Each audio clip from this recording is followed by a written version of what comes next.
এই রাষ্ট্র যদি আমাদেরকে ইসকন থেকে নিরাপত্তা দিতে না পারে, এই রাষ্ট্র আমাদের দরকার নাই। এই রাষ্ট্র, এই আইন আমাদের দরকার নাই। আমরা সেই জুলাইয়ের মতো আইন আবার নিজের হাতে তুলে নিব ইনশাল্লাহ।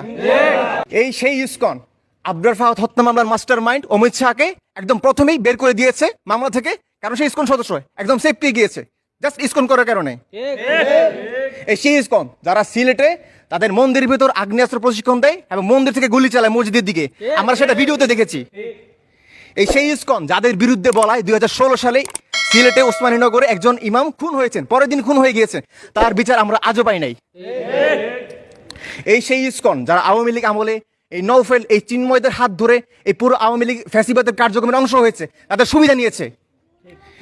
এই সেই ইসকন যারা আদালত প্রাঙ্গণে, চট্টগ্রাম আদালত প্রাঙ্গণে ধর মুসলিম ধরে ধরে জবাই কর এইরকম স্লোগান মুখরিত করেছে চট্টগ্রাম প্রাঙ্গণ, এই বাংলাদেশের মাটিতে, এই সংখ্যাগরিষ্ঠ মুসলিমদের মাটিতে তারা এই স্লোগান দিয়েছে। তারা সেই ইসকন যারা চট্টগ্রামে আইনজীবী আলিফকে প্রকাশ্যে দিনে দুপুরে কুপিয়ে হত্যা করেছে, তার বিচার আমরা আজও পাই নাই। বছর পার হয়ে গেছে, আমরা আজও বিচার পাই নাই। এই সেই ইসকন যাদের ধামে ধামে শিশুরা ধর্ষিত হয়, তাদের বিরুদ্ধে কেউ কিছু বলে না। আমরা মুসলিমরা তো, আমাদের তো এইটা বলার দায়িত্ব না যে আপনাদের ধামে আপনাদের মুসলিম আপনাদের হিন্দু শিক্ষার্থীরা ধর্ষিত হচ্ছে, এটা তো হিন্দুদের থেকেই প্রতিবাদ আসা উচিত, কিন্তু তারা এটা প্রতিবাদ করতেছে না কেন এটা আমরা জানি না। এই ইসকনিরা মানুষের জায়গা দখল করে, আমরা ভোলায় দেখেছি যে মুক্তিযোদ্ধাদের জায়গা তারা দখল করেছে, তারপর একজন হিন্দু গায়িকা শেফালি ঘোষের বাড়ি তারা দখল করেছে, তারপর খুলনায় খুব সম্ভবত খুলনায় কেশবপুর সংস্কৃত কলেজ, সেই সংস্কৃত কলেজের জায়গা তারা দখল করেছে, কিন্তু কোনো প্রতিবাদ নাই। এই ইসকন বাংলাদেশে বিজিবিও কায়দায় মুসলিমরা নিজেদেরকে টার্গেট করতেছে। আমরা দেখেছি নোয়াখালীর মাইজদিতে একজন 17 বছর নাবালিকা মেয়েকে 1 মাস যাবৎ অপহরণ করে ধরে রেখে ধর্ষণ করেছে, তারপর তারা তাকে পতিতালে বিক্রি করে দিয়েছে। মিডিয়ার কোনো হুঁশ নাই, কোনো পুলিশের হুঁশ। আমরা এই 2 দিন আগেও দেখেছি যে বুয়েটের যে ট্রিপলির 21 বিভাগের এক ছাত্র শ্রীশান্ত রয়, সে কিভাবে কনফেস করেছে তার মুসলিম নারী শিক্ষার্থীকে সে তাকে মাদক সেবন করিয়ে তাকে ধর্ষণ করেছে, সেটা গর্বের সাথে সে এটা সোশ্যাল মিডিয়াতে সে বলে বেড়ায়, এটা তার প্রাউড। এইভাবে আমাদের নারীরা ধর্ষিত হচ্ছে। আমরা গাজীপুরে আরেকজন দেখেছি যে 13 বছরের নারী শিক্ষার্থীকে ধর্ষণ করছে। বাংলাদেশে এজ অফ কনসেন্ট কিন্তু 14, কিন্তু পুলিশ কিন্তু সেই এজ অফ কনসেন্টও মানে নাই। তারা বলেছে এই 13 বছরটা হচ্ছে প্রেমের কাহিনী, এটা কোনো ধর্ষণ না।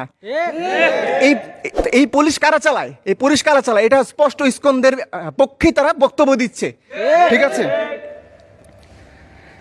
ইসকনের বিরুদ্ধে প্রতিবাদ করায় তারা মিছিলে গুলি চালিয়েছে। চট্টগ্রামে আমরা দেখেছি মসজিদে ভাঙচুর করেছে তারা। ঠিক আছে, আমরা অনেক ধৈর্য ধরেছি, আমরা এই মুসলমানরা অনেক ধৈর্য ধরেছি। আমরা আশা করেছি আমরা সুবিচার পাবো। সেই 2016 সালে আমাদের ইমাম খুন হয়েছে, আমরা আজও বিচার পাইনি। আজকে 1 যুগ হয়ে গেছে, আমরা চট্টগ্রামে 1 বছর হয়ে গেছে আমাদের আইনজীবী আলিফ হত্যা হয়েছে, তার কোনো আমরা বিচার পাই না। আমরা কিন্তু ধৈর্য ধরেছি যে আমরা সুবিচার পাবো, এই রাষ্ট্র আমাদের সুবিচার দিবে, কিন্তু এই রাষ্ট্র আমাদের সুবিচার দিচ্ছে না। আমি আবারও বলছি, এই রাষ্ট্র যদি আমাদেরকে ইসকন থেকে নিরাপত্তা দিতে না পারে, এই রাষ্ট্র আমাদের দরকার নাই। এই রাষ্ট্র, এই আইন আমাদের দরকার নাই।